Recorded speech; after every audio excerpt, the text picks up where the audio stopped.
completing the restoration of the gold shrine at the Temple of Habu on the western bank of Luxor Governorate. Temple of Habu is one of the most important Egyptian temples.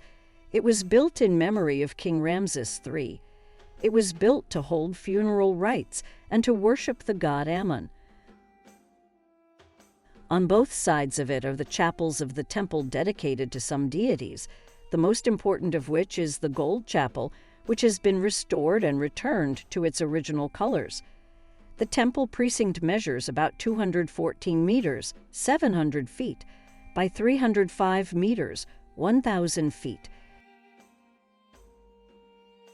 It contains more than 22,350 square meters, 75,350 sq feet of decorated surfaces across its walls.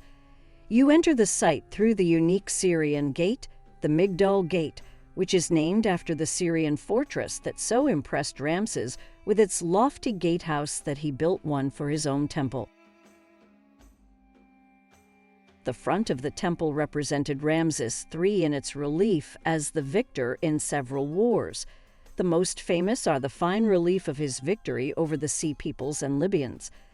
Around the funerary temple, you will see the remains of an early Christian basilica, as well as a small sacred lake. Within the framework of the Ministry of Tourism and Antiquities' plan to restore and develop archaeological sites throughout the Republic, especially Upper Egypt, the Supreme Council of Antiquities completed the restoration of the gold shrine at Habu Temple on the western bank of Luxor Governorate. Dr. confirmed.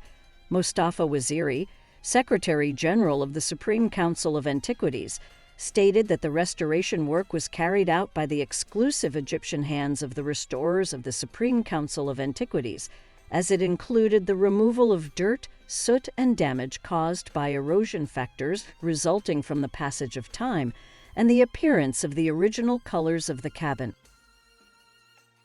For his part, Sadi Awad, Director General of Maintenance and Restoration in Upper Egypt, said that the restoration of the gold shrine is part of the Habu Temple Restoration Project, which began last March, adding that the work that was carried out in the gold shrine included documentation and recording work using the photographic camera before, during, and after the restoration, strengthening work, pre-cleaning, mechanical and chemical cleaning, dirt removal, replacement of old dilapidated restorations on walls, in addition to various wall strengthening works.